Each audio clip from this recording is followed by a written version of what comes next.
Every team, every topic, everywhere. This is Believe. Hey everyone, this is Heaving Bosoms, the podcast where two best friends recap romance novels while pondering 5-year boners and cackling together.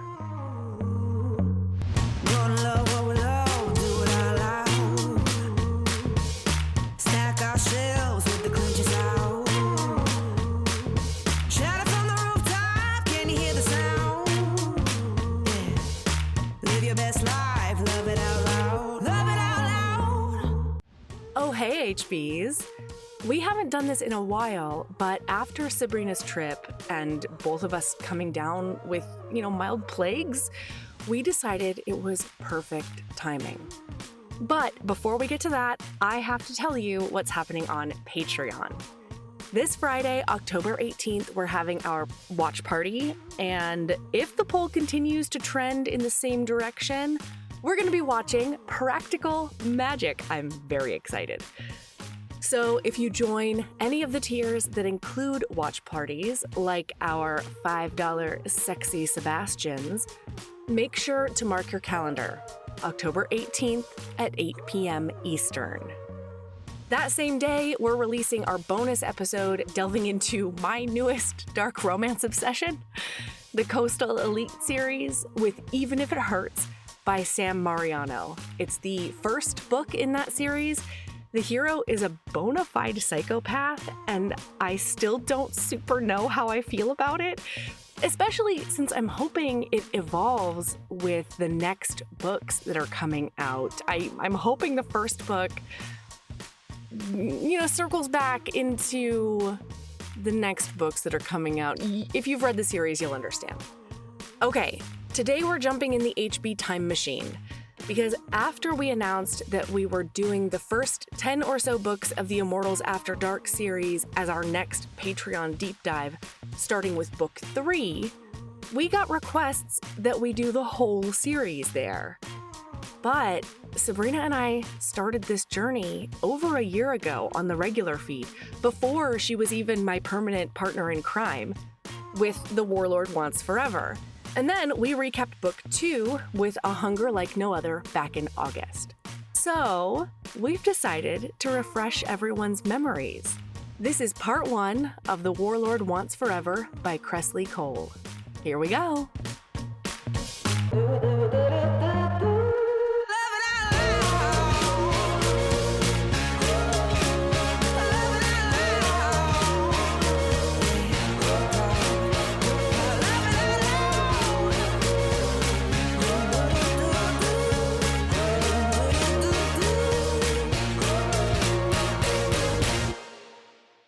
All right, Sabrina, hello.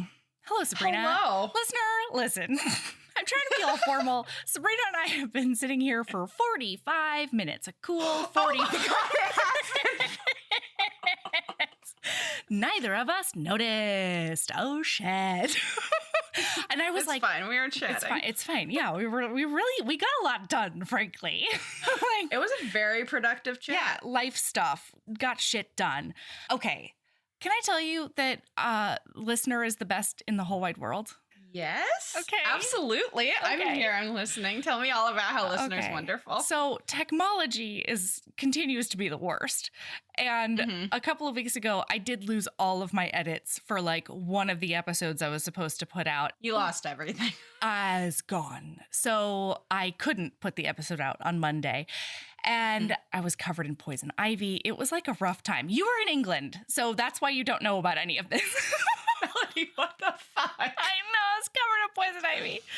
Anyway. Is this because you've been playing in the dirt in your beautiful garden? Okay, I don't know, because when I did play in the dirt in my beautiful garden and I knew that I was handling noxious plants, I did all the things I was supposed to do. I had a fucking face shield on. I'm so crazy about this because I'm so allergic to it.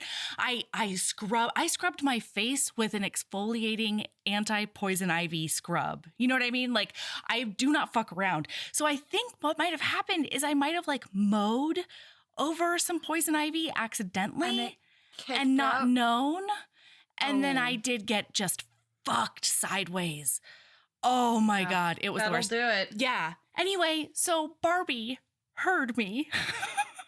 Barbie heard me. And then all of a sudden I got a notification from UPS and they were like, you do have a package. And I said to myself, I didn't order anything. And then it was because she sent me a surprise package to be like, you're great. Get better. Feel great. It was the best. There were cookies in it. There was fucking bath shit in it.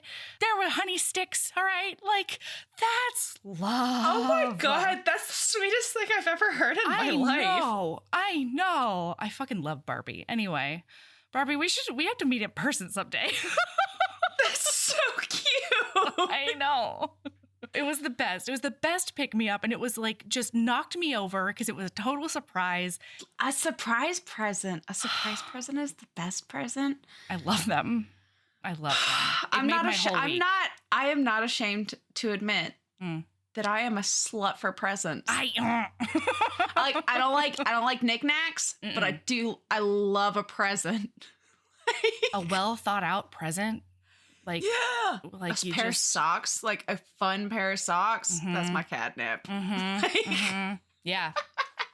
Okay, you had banter. What was your banter? Okay, so this is book.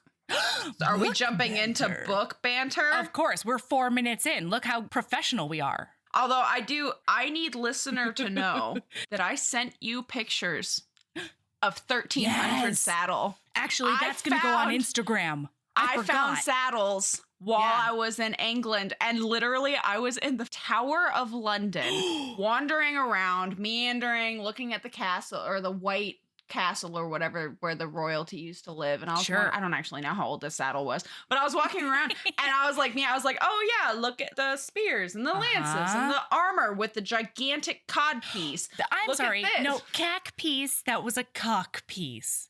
That was bananas. Listener, it was 10 feet out if it was an inch. I swear. I would have described it more as if you cut a grapefruit, like a very large grapefruit. Yeah. Or like the end of an eggplant. It Maybe was like a pomelo.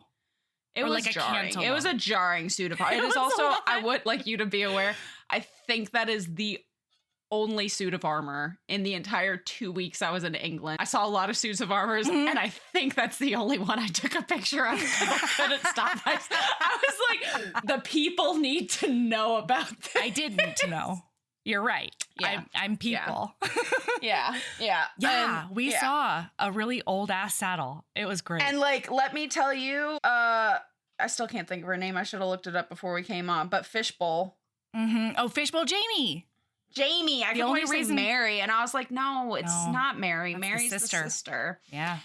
But like, I understand why Jamie and Mary could not fucking handle 10 hours of riding in that shit because that looked unfucking comfortable. It did. It looked like, and now I understand why she kept on saying like it's not broken in, because like oh my God, you don't break in that saddle. That saddle breaks you in. Truly. Like, I don't know how anyone had a hymen at that point in history. No wonder. You're not sending my sheets to anybody after that ride. Like, Jesus. No. My maidenhead has been breached by wood. By that? And not the wood that you're concerned about. Not the fun one. Not the one that can be hard for 5 years. Oh my gosh. No, we can't. Okay, banter. Banter about book, because we need to jump into this book. I have a lot of feelings. We cannot turn 140 pages into 3 episodes again. We can't do it. We can't. Well, this is going to be a cool hour and a half. But let's do it. So, banter about book. So, okay, for you to understand, I am hardcore on I cannot series skip. Like, some people are like, oh yeah, I'll just hop in on the 4th book of a series. I am not that bitch. They're like, oh yeah. And like sometimes in book club, it'll be like the 6th book in a series that we're doing. And I have to read all of the books that lead up to it. Oh, wait. And if it's a spin-off series, I feel compared to read the series it spins off of. Hey, it works out in my favor because last year, my book club, we were reading like the most recent release in Kerrigan Burns. Ooh. What's the name of that? It's like Good Girls or something like that. Okay. it's a spin-off series of her series. Of course, I've heard of it. Yep. I'm well versed. I'm sure. Yeah, lots of hard recommend. Like zero regrets. So we know that I read fast, but these were like chunks of a book, the first series, and I read like all 11 of these books in like 8 days. Oh, Jesus! It was literally thousands of pages. I could not put this shit down. It was a lot. Wait, it was so good though. Sabrina, according to our text messages back and forth, you were 100% that bitch with this one. So I learned something. My brain fully remembered this series as being A Hunger Like No Other being the first book. Okay.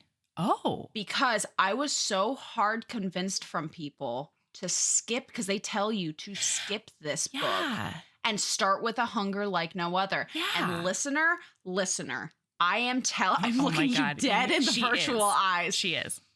Don't skip it. Don't skip what it. Are you doing? Don't fucking skip it. Don't okay, do so this is another book where you have to come to this book where it is. Yep.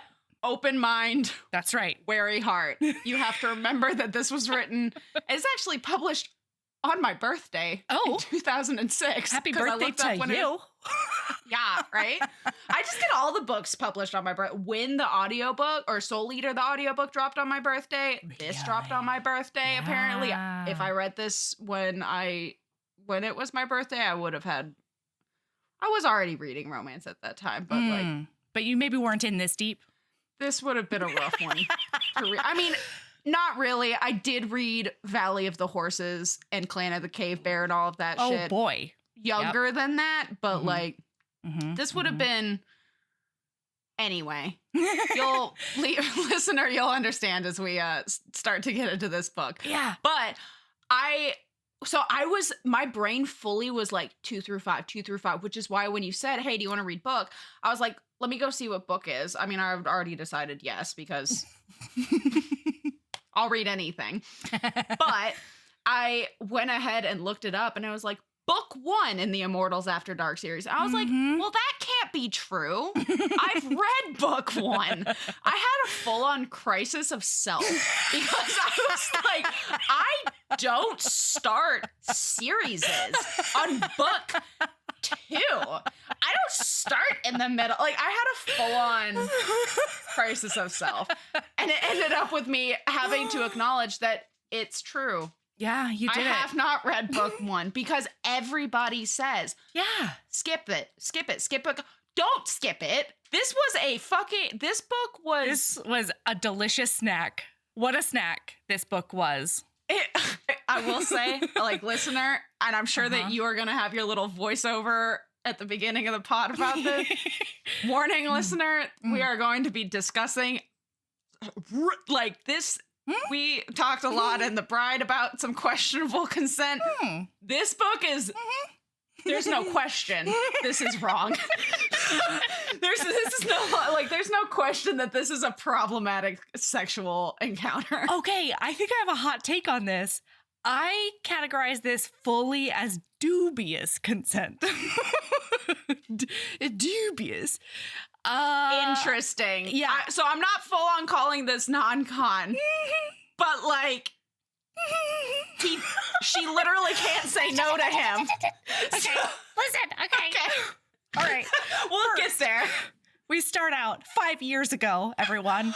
By the way, we knew exactly, and I'm just gonna keep referencing The Bride, we knew in The Bride we were like 1103, Scotland. Yeah. This book, the first like 50 pages, I was like, I have no idea what year it is. I was like, they're talking about castles and swords and stuff, but then they're like, pew pew, we have a gun, and I was like, what the fuck? It wasn't until they were like in New Orleans, and I was like, oh, this is modern. Okay. 5 years ago means like Y2K. Totally. Not fucking 1500s like I thought it was. Well, because meanwhile, they are referencing a bunch of 1500s shit all the time because they were alive then. Bitch and shit. against bitch and shit, it turns out. Yeah. Well, and like, I love that this is a reverse age gap, which I have a problem with the idea that it's a reverse, but people are as gonna a know what I category mean on by its own. reverse Yeah, age gap. Yeah. Because she's an older woman. Yeah, she is. To be fair, he's like 500 years old. Right. But she's like 2000. Quite. And I fully stand by this, though. If the age gap is more than 100 years, it's no longer an age gap. What? It's no longer an age gap in my brain. Wait, explain. Once you hit a certain point. Okay, so for example, good example.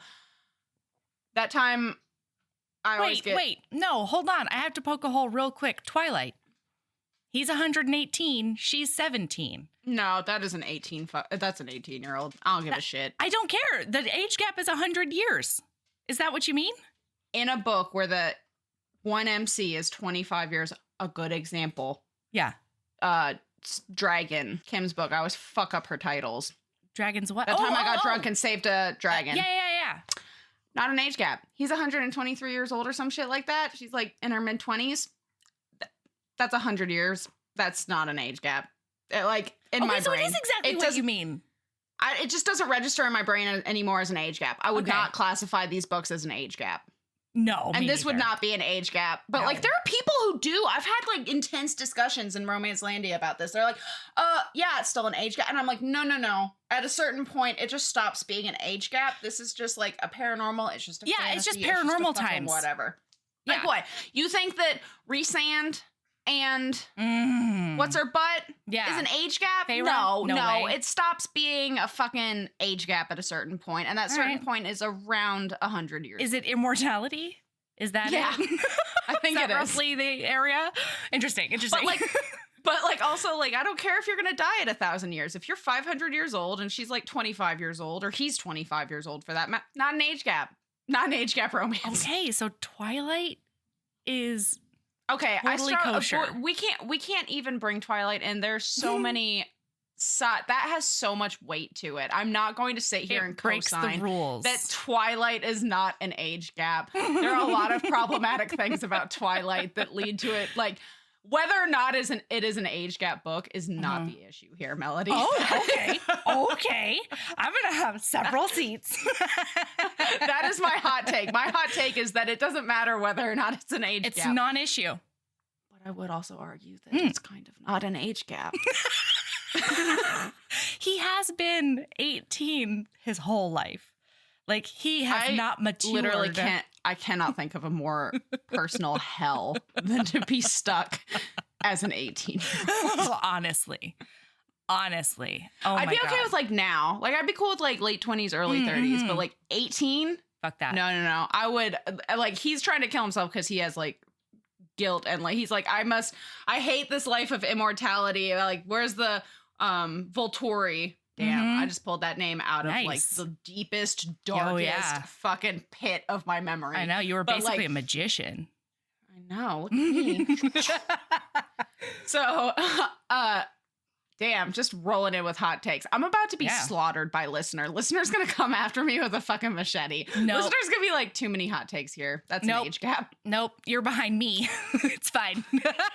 All right. You're like, I don't know if I agree with Sabrina or not, but I will protect you. That's right. I'm your shield maiden. All right, Sabrina. Okay. Yeah. I've always wanted a shield maiden. No worries. I didn't know until this moment that I'd always wanted that, but I think that I've always had a burning desire somewhere in my soul. Yeah.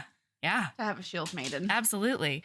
Getting engaged can be stressful. Getting the right ring won't be at BlueNile.com. The jewelers at BlueNile.com have sparkle down to a science with beautiful lab-grown diamonds worthy of your most brilliant moments. Their lab-grown diamonds are independently graded and guaranteed identical to natural diamonds and ready to ship to your door. Get $50 off your purchase of $500 or more with code POD at BlueNile.com. That's BlueNile.com, code POD for $50 off.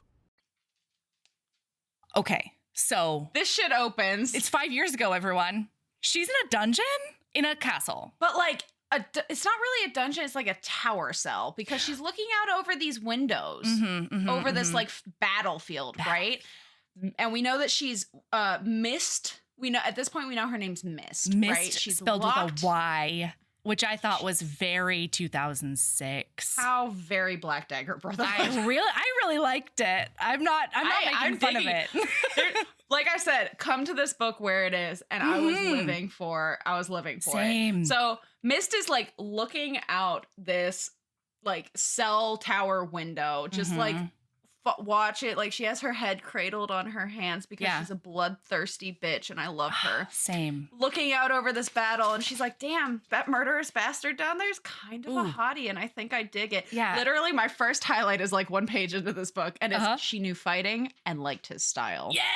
Dirty. And I was like, yeah, girl. Yeah, girl. And he's been making eye contact with her this whole time on the battlefield. He's been like slicing and dicing, and she's just like, and then he'll just like look over, and then she sees him like swoop around his sword without even looking at who he was decapitating because he was looking at her. BT dubs. Yeah. This book was so fucking like, it's very horny. Start to finish. This book like, is Horntown. I can't remember if I actually messaged you about that. You I was did. Like, gotta save it for that. But I was like, this is so fucking horny. Oh my God. I was not expecting it. Because I don't remember the rest of the books being this horny. Like they were like, because there's a difference between like, whether it's a fast burn or a slow burn, there's a difference between sexy and there's a difference between horny. Ooh. Sexy does not always mean horny. That's Horny true. does not always mean sexy. That's true. This book was horny. It was very horny. And you want to talk about a fast burn. Anyway. Oh my God. All right. So she's a Valkyrie. So she's up there blowing him kisses while he's like doing all this fighting. Just murdering everyone. Horny fighting. Horny murder. Like. Yeah. No. And she's like, so we're in this world, everyone. For those of you who are not well versed, we're in the world of the lore, the immortals. So like the capital L. Yeah, lore. the lore. Very important. Mm-hmm. So she's a Valkyrie, and like way more immortals exist and mythical creatures exist, and people just don't know about it. It's fine. Move on. So the vampires are like at the lowest part of, they're the scumbags of the lore. Oh yeah, everyone fucking hates vampires, and there's two different kinds of vampires. Yeah. There's the Horde, who is the one that has trapped Mist in this tower. That's right? the one. Yep. We'll take it, or there, and the some dude named Ivo is in charge of the Horde. This faction. Right? Demetrius is also a name that was thrown around a lot. Yeah.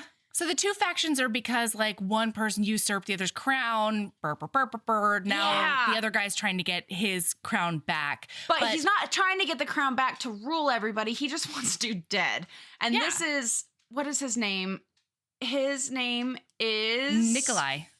Nope. Wait. The leader of the Forebears, Kristoff. which is Yeah. Kristoff, not of Frozen fame. Nope. Is oh my God, but his love is also not fragile, I bet. You know what I mean? I don't know. I've seen like it's hard to be horny for Kristoff for me because I've seen a lot of weird art in the internet. Okay. I don't know how I got down that rabbit hole, but it was a hard one to dig out of. It wasn't even a good rabbit hole. Anyway.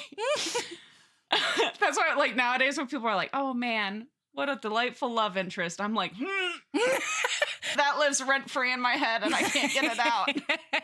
Anyway. Kristoff. The vampire one. Kristoff is in charge of the Forebears, but he's in charge of leading the Forebears, and essentially there are two. So the Horde kills people. They have red eyes, and they're the Volturi vampire. Yeah, basically they're all vampire, and the Horde is the Volturi, and the Forebears are the Cullens. Yeah, because they don't drink blood out of the vein. They drink their blood cold because you get memories when you drink blood, and it drives you crazy, and they think that you're going to lose your ding-dong brain if you drink blood from the vein and be a ruthless, murdery little shithead. Yeah. That's exactly what it is. We are no longer referring to them as the Horde and the No, Forebears. No, we can't do that. No, we will get slaughtered at that point, both of us. It is. And no shield mating will be strong enough to hold them off. I'm not going to be able to stop myself now, though. This is all I can think of. Why did we have to bring Twilight into this? I'm sorry. Man, you're the one who talked about ridiculous age gaps. You're the one who I was talking about other things. I brought up like a fantastic book. I had like 8 others on like Absolutely. in my list. And then I said 1 and then you were like, "Oh yeah, how do you feel about Twilight?" Well, I had to poke a hole in your argument. That was just where my brain You went. didn't poke a hole in the argument. I did. You just broke my brain because now these. Ma'am, is this our first fight on the podcast?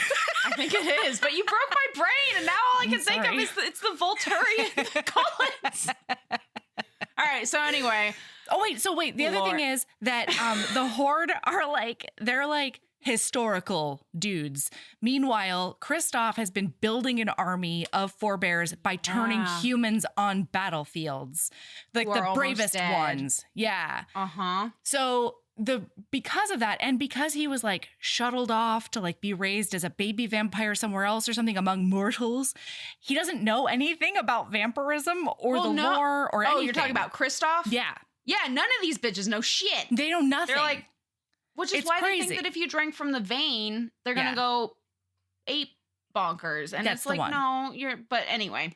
Yeah. So they just don't know anything. So the reason that they are attacking this castle is because this castle holds a fuckload of information about capital L lore. That's and they are like, we are going to learn about this so that we can exist in the world. Good lore babies. Like, where have they been? You know what I mean? Like, what remote forest? Oh my gosh, no, but that's exactly it. That's where they've been. Nikolai at one point in the book is talking about how they've been for hundreds of years as they collect people.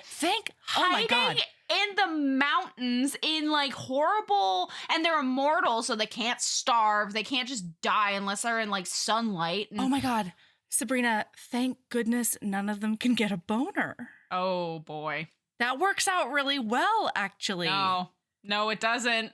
Why? 5 years. I mean, get there. They can't get a boner until they do get a boner. You know what I mean? And then it's like the Viagra from hell. Yeah, but like, listen, if they were in that forest for 500 years, you're gonna get bored with your buddies, and somebody's gonna break rank, and they're gonna go to a village to find somebody else to bone.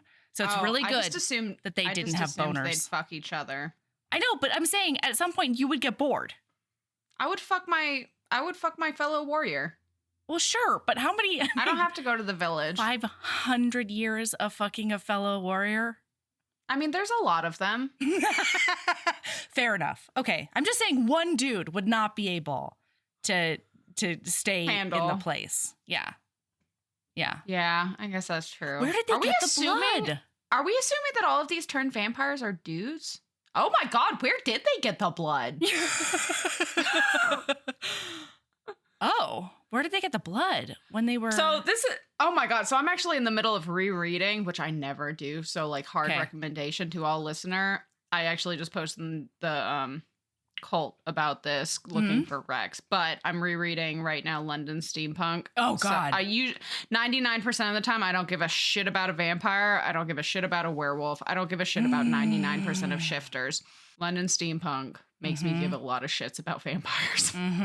So I'm having really dark thoughts about where they get this blood now, which is totally goes against everything that these Forebears stand for. By the way, when I say Forebears, I don't mean Forebears like the number 4 and then big grizzlies. No, every time it comes now.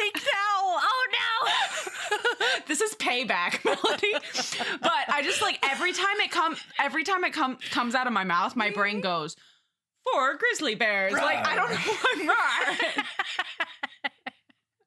It's not Forebears like the number and then growls. It is Forebears like FORE bears. Oh, I shouldn't have done that. Yeah. Oh, shit. Anyway, the point is that they forbear their wants and needs. Okay. Anyway, so the Cullens. I'm so sorry. I saw it register on your face that you had like painted yourself into a spelling bee corner. Fuck. Oh no. So it is like Forebears, but it's not Forebears, you know? Correct. Yep. Anyway. Exactly like that. Now that I have probably cleared up nothing for anybody. Nobody else was confused but me. And in fact, I have made it worse for every person listening. Honestly, you've made it better for me, and that's your only job. Oh, okay. So they're going to try to this is one of the steps on their quest to like get Kristoff his crown back, because they need to know the stuff about the people they got to kill or whatever. Yeah. So he does win that battle. Boy, does he sword people real good. And she knows that like immediately he's coming down to the dungeon. She says that she can hear the warriors' footsteps. Like she can already tell. And he gets there and he's like, he does a Bill Stackhouse, a Bill Compton. What are you? He does a what are you on her. This is a reference that's going completely over my head. True Blood. Oh, I've never watched it. Oh, God, it's so good. Anyway, so yeah, he does a what are you on her. And she's sitting there going, why is he not immediately entranced by my sexiness? Yeah. How fucking dare? And he's like, meanwhile, we find out later that he is in his head. He's like, I've never seen anything so glorious, but I have to keep it cool. Keep it cool, babe. Like, so she's like, why isn't he entranced and things like that? And she's like, well, and he keeps referring to her at this point as the creature. Yes. Because he doesn't know what she is, but he knows she's not human. And she refuses to tell him. And so, listen, she's coy. She is. She is. And she's a natural redhead, I learned. So I did. My brain did clock that line. I was like, oh, that was amazing. 2006. That was amazing. So he takes her up to his room at some point because he's like, I'm going to get some information out of you. And she's like, okay. And then doesn't she get like, no, naked? She doesn't get naked yet. That yes, happens in the room. Yeah. Oh, no. When they go up to the room. Not in the dungeon. Yeah. So like he takes her up to the room and then she just starts getting naked. Yeah, but she's been in that cell for 4 days. She's not showered. I would be asking for a shower as well. But that is not what she was doing. Not at all, Melody. Listener. That is not even close to it. She is wearing nothing but a gold chain around her waist. Like a belly chain, everyone. I had a lot of feelings. Listen, like my queer heart. I did die, and then I resurrected. Yeah, boy. We forbeared ourselves. So anyway, so he's like watching her with her like beautiful, perfect, luscious titties. She's got the creamy skin, and she's got those titties. Though. And the green eyes. The term "tiny waist" is used no less than 3 times in this book. A teeny tiny little waist. 3. I feel like descriptions of the way that she looks. There are many. Yeah, so, they must take up like 10 pages minimum. We could not have forgotten that she is a badass, but also very dainty. Super redhead, hot. Green eyes. I pictured redheaded skin. Scarlett Johansson is what I pictured. I don't picture things. Are you ready for a weird look into how my brain I don't picture does things books? either. What? Tell me. Well, I picture what is being described, so it's just like phantom parts as it's being described in the thing, and it can get really weird real fast because it'll just be like in my brain it's like disembodied. It like slowly comes together, mostly because I'll be like, oh, okay, so now I can visualize the hand, but then I'm like, wait, wasn't that hand this and this other part? And then so when people are like, oh man, the cover doesn't match the person in the book, I'm like, I had no idea. I would never have clocked that. As far as I'm concerned, this person is made up by a single hand and a freckled shoulder. See, what is interesting about my brain is that I say things like I pictured her as, but I only use that as like a colloquialism because I have aphantasia, which means that I cannot see any images I cannot conjure images in my brain at all. Like when I think about things, I can. Word? No, it's so weird. It's like an impression. Like it's black. When I close my eyes and think about something, like Michael told me the other day that he can close his eyes and I said, think about an apple. And he was like, okay. And I was like, what's the apple doing? Is it on a table? And he goes, well, now it is. Because I had given him apple. And then when I said, is it on a table? He just put a table under it in his brain. And that is so foreign to me because I cannot see things in my brain. That's how brain does too. That's how my brain does too. Wow. So like you just did, I just closed my eyes and you said apple and my brain was like, oh, okay, apple. And then you said, like, you didn't, it doesn't matter what you said, you implied table. And my brain was like, okay, now there's a table there. And of course, now my brain is like slotting other things into there. But like the more things that got slotted in, the less importance the apple is. And so like when I quote unquote look away mentally, apple disappears and until I like think about it again. Interesting. Wow. Brains. Weird, so, man. Like, I pictured her as Scarlett Johansson, but that was only an impression I give myself. I don't know. I can't see it in my brain. It's just like a feeling. It's more of a I think in feelings. Oh, God. Oh, that's gross. Fascinating. Oh, that sounds... It's real tough, honestly. Yeah. Yeah. Well, like, I think that's why my brain does the thing that it does. So I'm not going to make the blanket statement that I think an image is. Okay. But I don't know. Now I'm thinking too hard. But anyway, now my brain is short circuiting. But so like when things are described, I will imagine the thing being described. Totally. You know? And so like when it describes like a hand clasping a hand, I will just picture a hand and a hand. And then we move on to the next scene and it like flurries into whatever the next thing being described is. But if there's no description happening in a book, I'm not picturing anything. It's just words in my brain. Yeah. So there's a lot of words and text in there too. It's weird. It's always words in my brain, but I don't see them. I can only feel them or hear them or whatever, have an impression of them. But when I'm blocking a sex scene in my head while reading, I get impressions of the full, like even movement sort of thing, but I don't actually see it.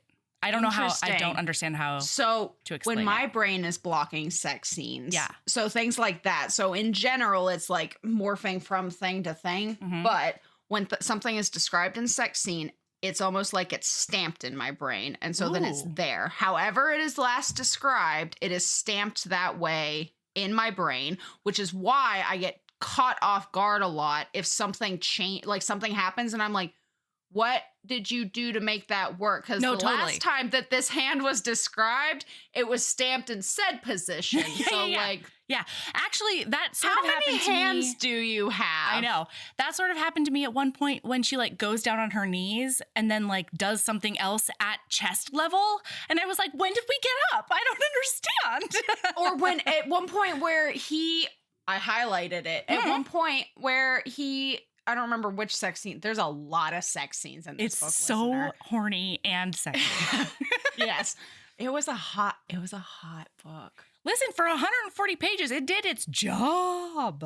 Over and over over. Yeah. So anyway, but at one point it was described, I went back and reread like 4 pages because it was described as her putting her, Was it hands around the neck when she was facing away from him? It was when he was up against the wall. And I know that he would have had to bend in order, but it wasn't described that he bent. It was just that his head was at her nipple, like lavishing it.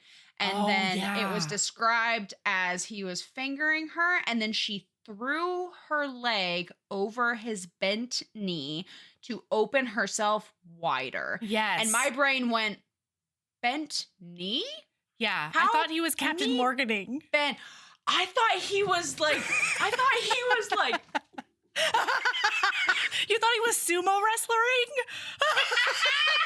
Well, because like it can't be like a bend like this because like, he opened her up. That's so, not like, wide. She had to have something to hook her leg around. So I was like anyway. Yeah, I thought he was Captain Morganing.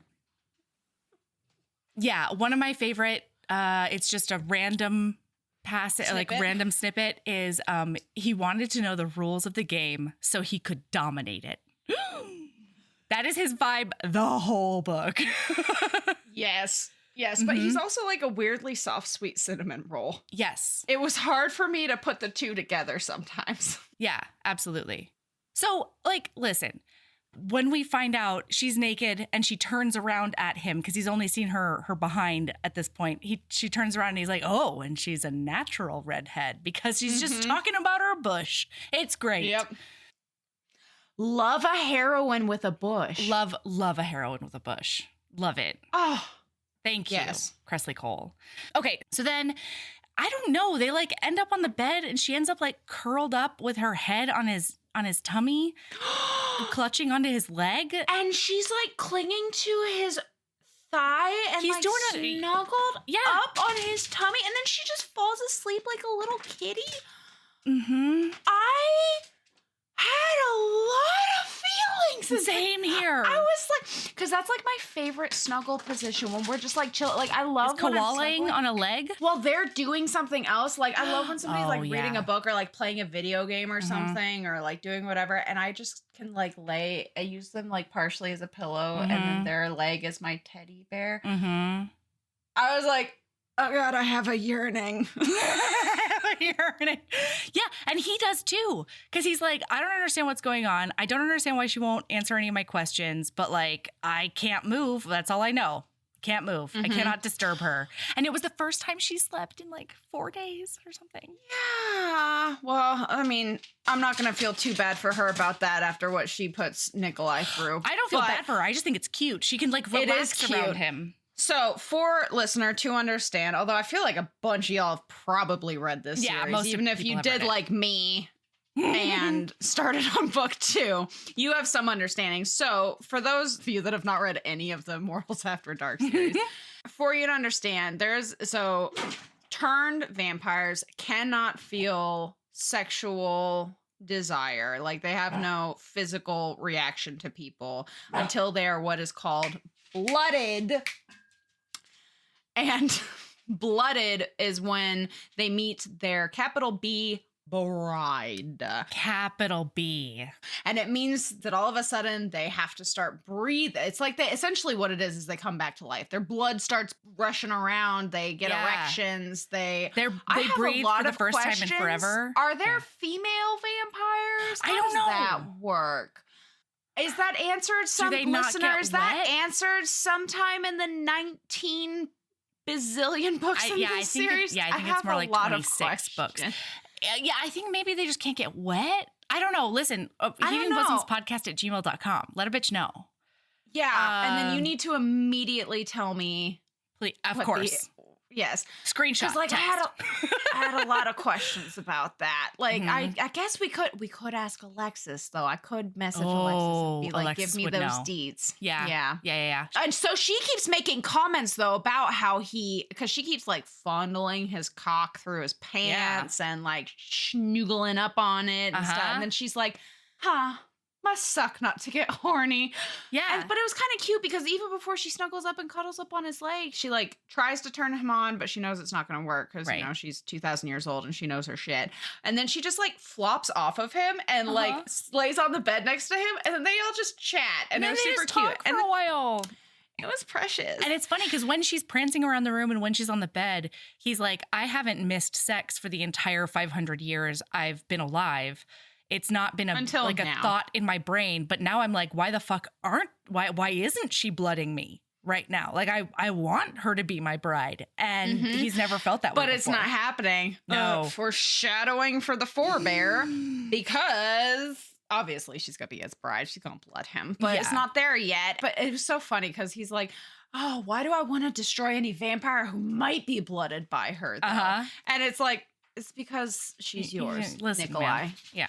You're fated Nikolai, she's or whatever. yours. Like, come the fuck on. Although that brings up a lot of I have so many questions. Yeah, I agree. Anyone listening, the email that you started to write, do not send it yet. Just wait until the end of the pod. We have lots of questions. Yes. Just keep answering them as we go, right? Thank you so much. Yeah. In advance. Thank you, listener. So, okay. So then, like, time passes. She's mad because she wakes up and he's not there anymore. And he's not there. And she's like, I need him under my thumb. This isn't going to work. I don't like it that he doesn't have a crush on me. And then somebody takes her down to a dungeon. Again. Because Kristoff wants answers. And so that means it's torture time. And he doesn't know how he's going to do it. / he won't. But he has to at least, like, say out loud he will. And she gets so pissed off immediately. It's hilarious. She's like, it just pisses me off so much when people torture me. I'm just done with it already. So she's really mad about it.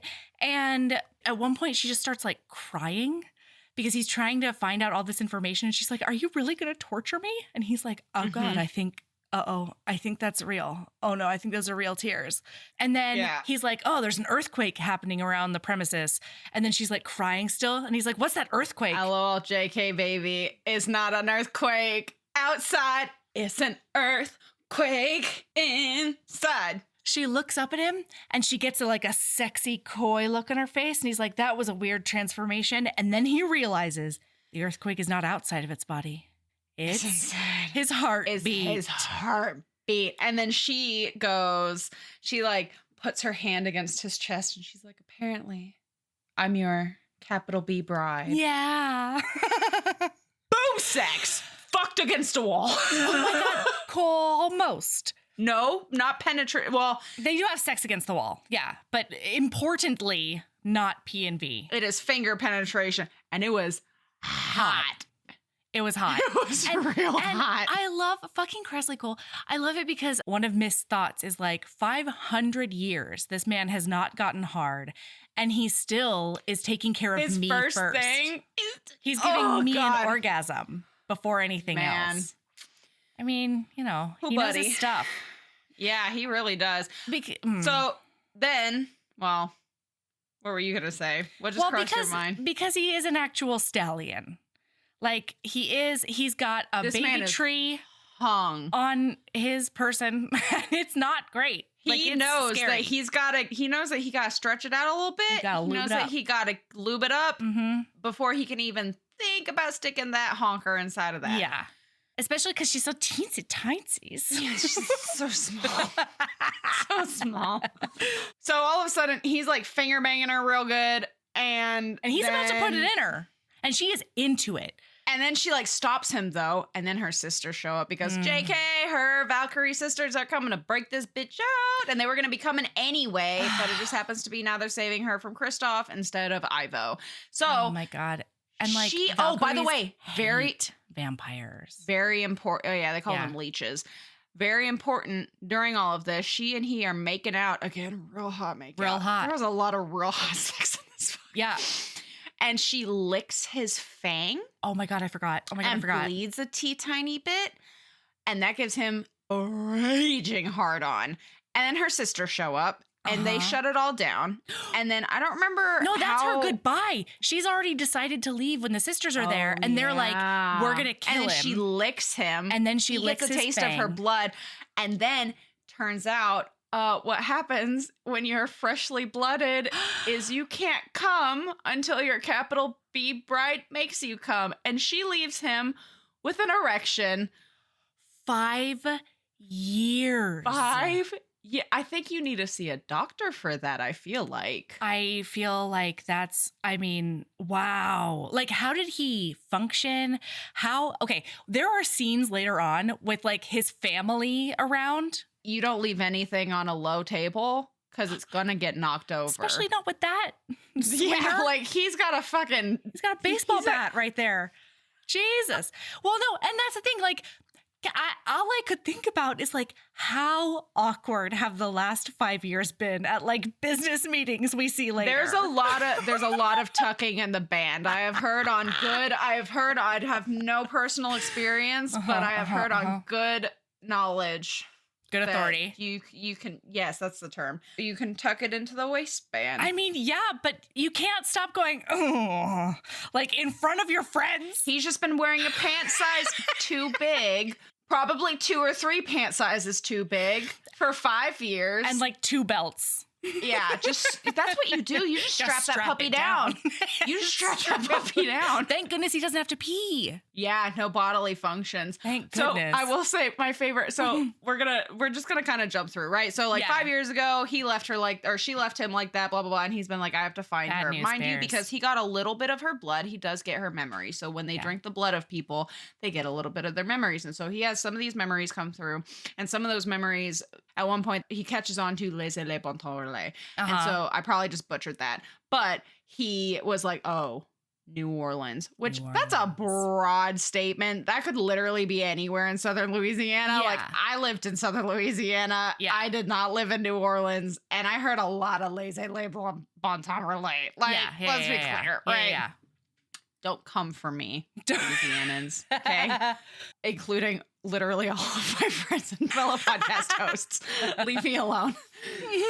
Anyway, and so he's like, New Orleans. And you know what? He was right on the money, babe. Yeah, and he can do something called tracing, which is teleporting / apparating. And he does trace there. We're going to bring a little bit of Harry Potter into this too. We're just going to bring Twilight in, a little bit of Harry Potter. We are fully going mid 2000s on this. Listen, right? It was foundational in my, Same. reading upbringing. Yep. Like I know she's turf trash now, but didn't know that. No, that's fine. I'm just saying that I'm just laughing because like I think the first Twilight book came out in like 2005. Harry Potter was like a couple books in. This book came out in 2006. We met this book where it's coming from. Yep. Yeah. Any hoodles. So he goes to New Orleans and he finds her.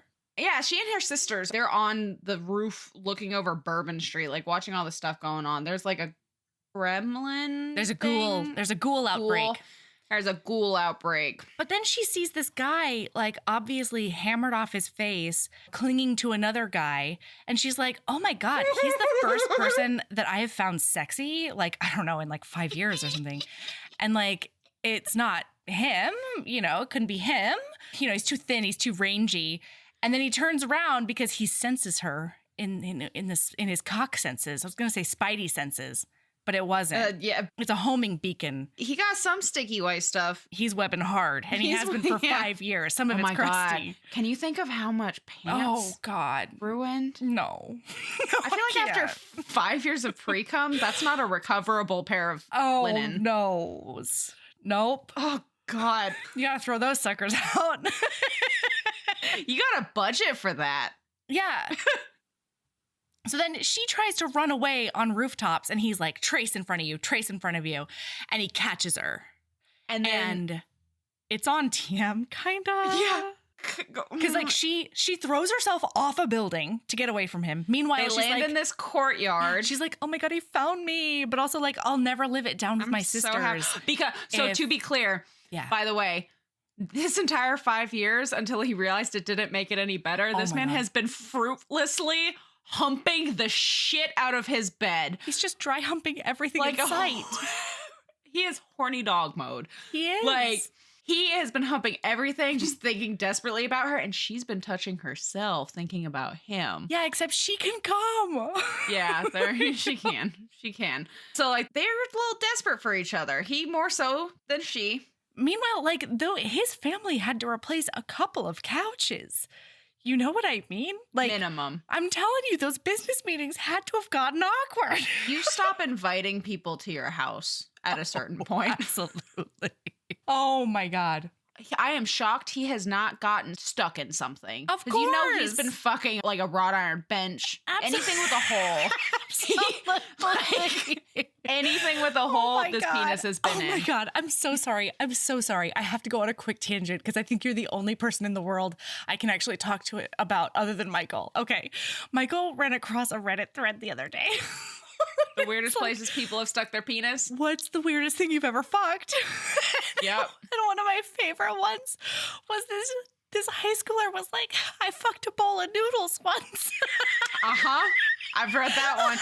I've read a similar thread, and I as somebody with a vagina, let me tell you, I was shocked. Like, I've done some weird things I've done some real weird insertions, full disclosure. Totally. In my lifetime. Of course. Like, I mean, I didn't own sex toys. You make do. Who was gonna get me a sex toy? Yeah, like, and of course I wasn't going to Spencer's. Are you kidding me? What if my parents found that? Like, no, I would have hidden that real well. But noodles. Like, some of the things that I read about, they're like, yeah, I was 15 and desperate. I was like, oh my God, my favorite part about the end of that response was the person goes, the worst part was the post-nut clarity when I did have to look down into the drain and figure out how I could get all of these noodles out of my shower drain before my parents. Wait, why were the noodles in the shower? I think fucking in a bowl in the kitchen like a normal person. Listen, I think they started fucking it in the bowl, and then they might have started fucking it with their hands. And then, like, listen, things break and fall. You know what I mean? That they cannot be responsible for the stability of noodles or the fragility of noodles. This just reminds me of and I have been here many a time where like you're watching some weird porn or you're reading some weird erotica and like you come. Like, as long as you're edging yourself, not a problem. You digging can read it. anything. You're into it. And then you come and you're like, oh. Uh-oh. And then you have the moment of, is this the birth of a kink? And sometimes it is. Yeah. Sometimes that goes into your incognito saved bookmarks. It's just self-discovery. A lot of Yeah. times. Hey, and you know what? You do you, boo. If a bowl of noodles is what does it for you, I support you. That is just so funny. Oh my God. Was it buttery noodles or like was this an Alfredo? This person got into a shower, so I feel like it might have just been noodles out of a boil. Like they boiled the noodles, they put it in there, they looked at it, and they said, "I bet I could fuck that." So hungry for noodles now. And then they put it in a bowl, and then they went and fucked it in the shower. I hope that they let it cool down because, like, I feel think like it should be a little warm. You know, it should be. Is there a noodle that I could fuck? I'm not going to, but I feel like I don't know what they're called. Those cylinder boys. I feel like that could be a possibility. I feel like it would need to be a pretty big noodle, though. Well, sure. What about a shell? Could you like one of those giant shells? Yeah, one of those big boys. Oh, I'll bet you could get some suction on that puppy. Oh shit, I didn't even think about that. You just do a little squick. At that point, it's up again. You would have to be bare down there though to get to that suction. But also, if it's insertion, you don't want it boiled, but also you don't want it not boiled. You know what I mean? Really, we should just stick to vegetables. I'm gonna stay away from noodles with my vulva and my vagina. God, because now I'm just imagining, like, it's so brittle, and like if that puppy broke, like, there's a lot of things I would not want up there when I went to the doctor. Oh my God, you would pussy boil that pasta. Well, not to mention that, like, if you clenched around it while coming and you shatter it. That's what I'm saying. What happens? That's you go to the that's when you get your partner or a friend who loves you a lot, and they're gonna fish all them puppies out. Yeah, they gotta to make sure it doesn't go all the way up there though. What if you put a diva cup or something in there though to block it from hitting like the top? Plus, that would add a bit more. You know. Yeah, and then you could pull it out. Okay, wow. Anyway. We don't need to... Listen, listener, be safe out there. And you know what? Listener, one, we are not kink shaming. No, I'm kink celebrating. Well, I'm kink celebrating. I'm also little kink asking why, but it's not in a judgmental way. No. It's more of your poor pH balance. It's more of a problem-solving way. Yeah, well, yeah, mostly it's like... I'm like, how can I make it work? Yeah, you could use a diva cup to I think my stance on this is leave the breakable things out of the hoo-ha. Right. Although I think I would co-sign one of those cooked giant shells. I think that you could make that work. Yeah, I just don't know how much it would do, you know? Nah. It's just the thrill of the experience. Maybe it's the thrill. Yeah. Yeah. I mean, let's be clear. If I had a penis, right, there's no limit to the amount of things that I would have fucked. There's not a thing I wouldn't try to fuck. I would have been to the doctor many, many times over for medication at this point in my life. Like, to be clear. Yeah. Yeah. Okay. Anyway. Where even were we? I don't know. Oh, they're in the courtyard. That's where they are. And he pushes her up against a wall and he pulls up her skirt and she says, "Are you going to force me?" And he shudders and he's like, "Absolutely not. I would never do that. I am, however, going to squeeze your butt and furiously masturbate behind you."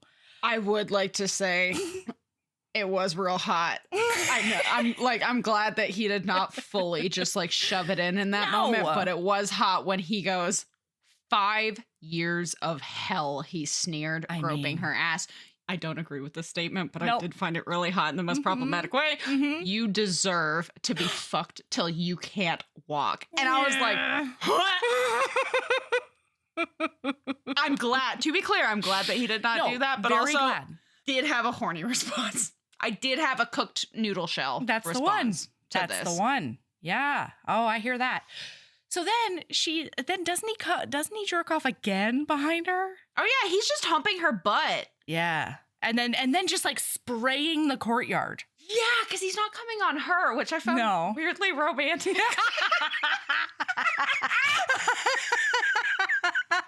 I was like, look at him being so thoughtful. Hump, hump, hump. Like hump, hump, pivot and spray. Wow. Oh my God.